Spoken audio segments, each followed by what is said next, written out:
السلام علیکم۔ غلام گردش میں طاہر پرواز آپ کی خدمت میں حاضر ہے۔ پنجابی کا ایک لفظ آپ نے سنا ہوگا، پیڑ، یعنی کہ مصیبت۔ کیا کی پیڑ پایا ہے، کیا مصیبت ڈالی ہوئی ہے؟ تو جناب، ایک دفعہ پہلے یہ پیڑ پڑا تھا جب آرمی چیف کا تقرر ہونا تھا، اور ایک اب پیڑ پڑا ہوا ہے، وہ یہ کہ آئینی عدالت بن رہی ہے، عدالت کو ماتحت کیا جا رہا ہے، اس کی آزادی پہ حملہ کیا جا رہا ہے۔ اللہ بہتر جانتا ہے۔ یہ وہی عدالت ہے نا جس نے ڈیم فنڈ بنایا تھا، یہ وہی عدالت ہے نا جس نے ریکو ڈک کا فیصلہ دیا تھا، یہ وہی عدالت ہے نا جس نے پی سی او کے تحت ڈکٹیٹر مشرف کو آئین میں ترمیم کرنے کا اختیار دیا تھا، ایک شخص کو۔ اور آج پورے پاکستان کے عوام کے نمائندے وہ ترمیم کر رہے ہیں ایک آئین کو اصلی حالت میں لانے کے لیے، اور اس میں عدلیہ کے وزارتی جج جو ہے وہ کھیل کھیل رہے ہیں۔ وہ وزارتی جج کیوں؟ میں نے کہا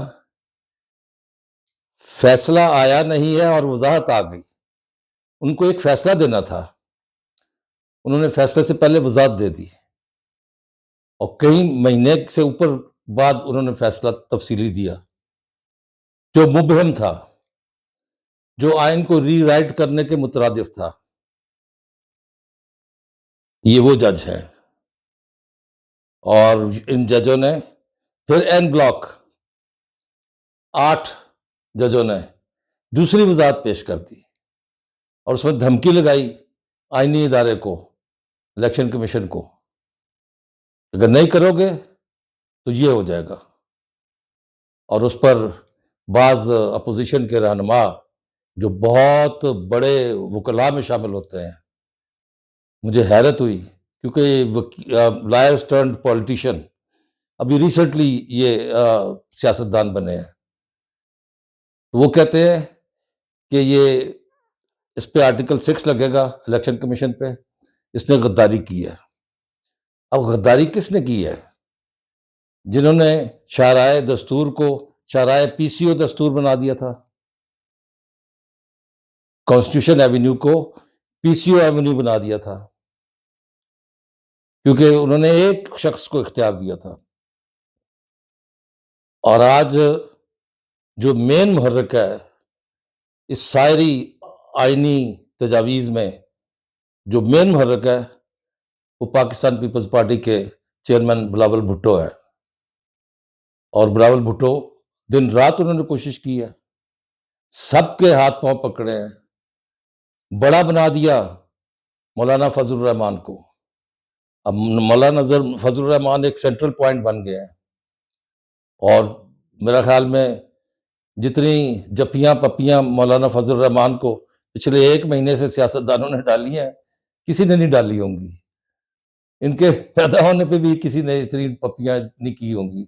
لیکن ایک بہرحال ایک سیاستدان ہے، اور ایسا سیاستدان مولانا فضل الرحمان میرے ہم عمر ہی ہیں، لیکن یہ شاید مجھ سے عمر میں چھوٹے ہوں گے، کیونکہ میں نے وہ 73 کا آئین جب پاس ہو رہا تھا، یہاں اسلام آباد میں اسٹیٹ بینک کی بلڈنگ میں نیشنل اسمبلی ہوا کرتی تھی، میں نے وہاں خان عبدالولی خان مرحوم کی تقریر بھی سنی ہے، کیا شستہ قسم کی انگریزی میں گفتگو کرتے تھے، اور میں نے وہاں مفتی محمود مرحوم کی بھی گفتگو سنی ہے،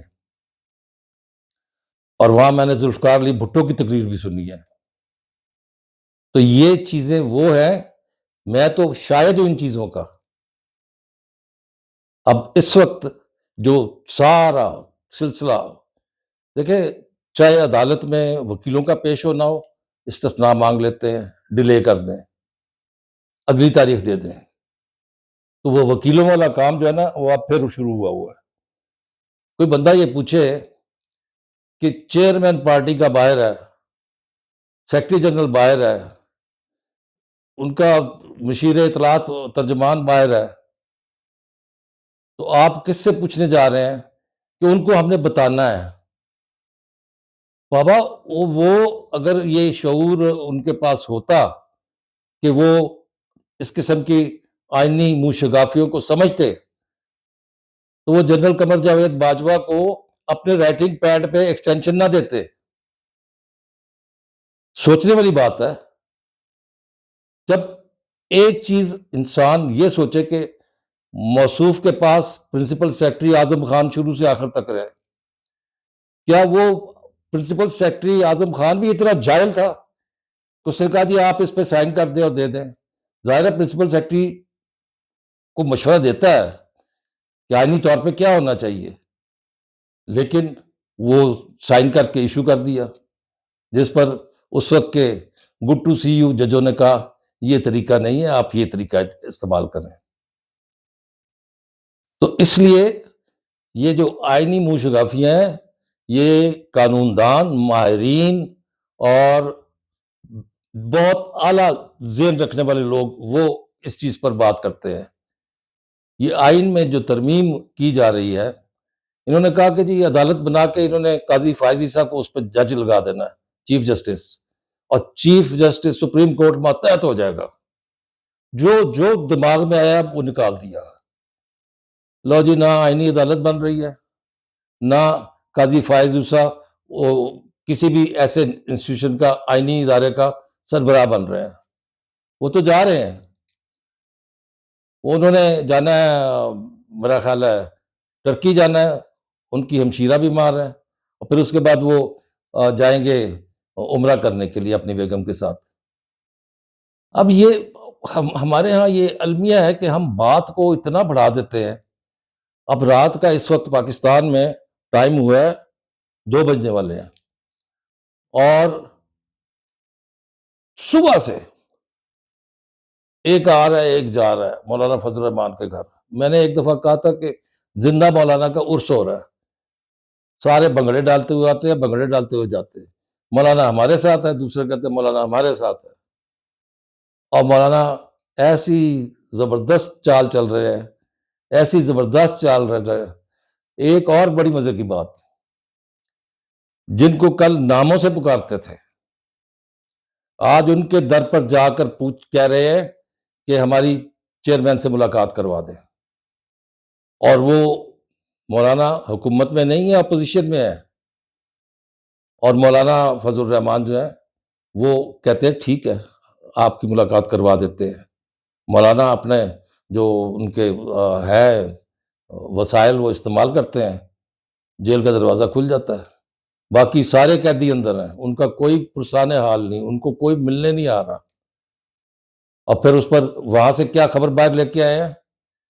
خبر تو اصل میں انہوں نے بتائی، جیل والوں نے، یہ ڈانٹ کھا کے آئے ہیں. لیکن ہوا کیا؟ باہر آئے تو وہی بیانیہ جو پہلے گھڑا تھا. ایک ہفتے سے ان کے کمرے میں بجلی نہیں تھی، یہ نہیں تھا، وہ نہیں تھا. انہوں نے کہا بجلی بھی ہے، ایکسرسائز بھی ہوتی ہے، کھانا 3 ٹائم میں، یہ مینیو ہے، پوری تفصیل. تو جب ریبٹل آ گیا، ریفیوٹ کر دیا اس کو، یا تو وہ کہے کہ یہ غلط کہہ رہے ہیں جیل والے، پھر تو مانا جا سکتا ہے. تو یہ اس قسم کی حرکتیں یہ ملک آگے جانے کے لیے، پیچھے جانے کے لیے نہیں ہے. ہم جو پچھلی حکومت جو نگران حکومت سے پہلے، اس سے پہلے جو حکومت تھی پی ٹی آئی کی، اس میں ہماری معیشت کیا تھی؟ کٹے، وچھے، انڈے، ککڑ، یہ تھا. اس سے معیشت بڑھے گی، اور وہ آپ کہاں چلے گئے؟ اس پہ کتنا پیسہ خرچ ہوا ہوگا؟ سیلانی والا ایک وہ ہے، کیا کہتے ہیں، سوشل سروس کرنے والے، وہ بناتے تھے لنگر خانے اور سرائے، تو کہ یہ حکومت کے کھاتے میں ڈال دیے. اور تو اور جو تنظیم چندہ لیتی تھی لوگوں سے، عیدی ویلفیئر، ان سے بھی 2 کروڑ روپیہ لے لیا. کہاں گیا وہ پیسہ؟ کدھر لگا؟ کس پہ لگا؟ خیر چھوڑیں یہ باتیں. اب صرف یہ ہے کہ یہ ہمارے ہاں المیہ ہے کہ ہم فوراً کسی نہ کسی کو غدار کہہ دیتے ہیں. فوراً وہ فلانا غدار ہے، یہ غدار ہے، وہ غدار ہے۔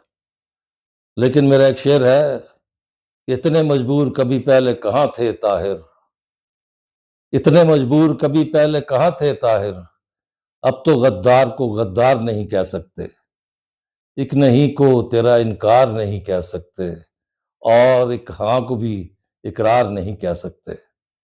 تو آپ دیکھتے ہیں الیکشن کمیشن غدار ہے یا وزارتی جج غدار ہیں۔ اجازت دیجیے، اللہ نگہبان۔